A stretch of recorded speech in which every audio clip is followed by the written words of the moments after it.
This sound probably brings back childhood memories to millions of people across the globe. Today, we're going to take a look at the Game Boy Advance SP and see how well it works in the year 2020.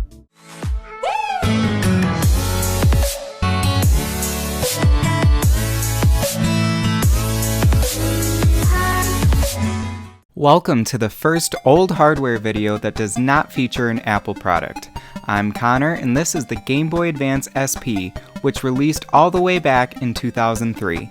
I'm pretty sure I got mine in the year 2007, however, the original Game Boy model originates all the way back to 1989. From there, the first color screen Game Boy released in 1998, followed by the Game Boy Advance in 2001. The SP model was the final Game Boy and was Nintendo's stepping stone to its successor, the Nintendo DS. The SP had a foldable design unlike all previous Game Boys, but shared all of the same buttons and cartridge system as the Game Boy brand. Inside the Game Boy Advance SP, there is a 32-bit ARM CPU for playing Game Boy Advance games, and an 8-bit Sharp CPU for playing original Game Boy and Game Boy Color games. These CPUs were paired with 384 kilobytes of RAM. The display has a 240 by 160 resolution and is 2.9 inches diagonally, good for a pixel density of 99.46 pixels per inch. Compared to displays on modern-day smartphones, the SP has about 1/4 of the pixel density, resulting in a classic vintage gaming look. On the bottom of the device, there is a cartridge slot to insert your games, and on the top there is a port for charging and a multiplayer connector. More on that later. Flipping open the SP reveals the classic Nintendo D-pad, as well as the A-B buttons. These are the main controls for your playing games on the SP. Below are the select and start buttons for accessing pause menus within games, and above is a 2-setting brightness button for the display. The final 2 gameplay buttons flank the ports on the top of the device, allowing your fingers to rest on them as you hold the Game Boy. Finally, there are 2 slider controls on the side of the Game Boy. The right side houses the power switch and the left side contains the volume slider. Overall, the device feels very light in the hands, weighing 0.4 ounces less than the current iPhone SE. Although the device is entirely constructed out of plastic, it feels very sturdy and very well built. The display has noticeable pixels as compared to modern-day devices such as the iPhone or even modern portable gaming devices such as the Nintendo Switch. Even though this display would be completely unacceptable on a device released in 2020, this gives it a vintage gaming look, which fits well with the nostalgia many 90s and early 2000s kids have with this device. The buttons are very clicky and tactile, which makes it easy to tell if you're actually clicking the buttons. One input device missing from the Game Boy found on modern consoles is the analog/joystick. This wasn't introduced on a portable Nintendo gaming device until the 3DS.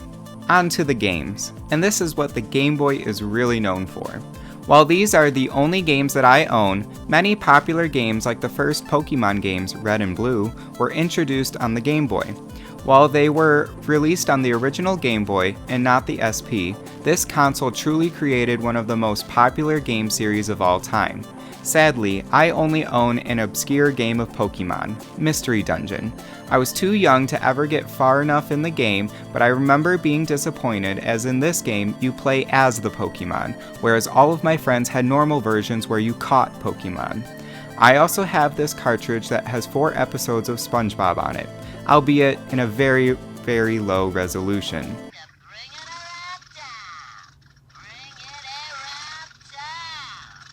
The other games that I have for my Game Boy are Frogger, Hot Wheels, and Polar Express.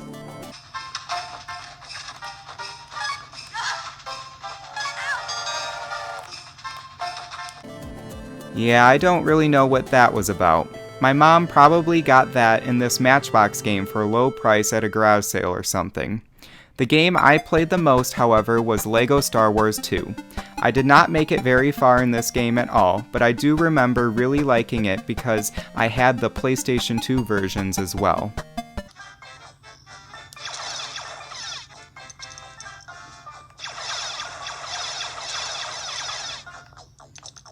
In 2020, I would say the Nintendo Game Boy Advance is only useful for playing Game Boy games.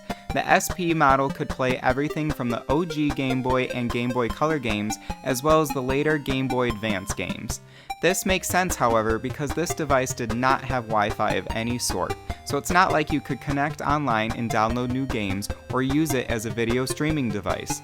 Even though it did not have any wireless connections, if you and a friend both owned an SP as well as the Game Boy Advance Link, you could enjoy playing a select amount of multiplayer games. However, I never owned a game that was multiplayer compatible, and none of my friends ever had a link cable. However, emulation has really taken off in the past decade, so if all you were looking to do was play Game Boy games, you could just download an app for your smartphone or computer for free. These emulators usually make the games look better too.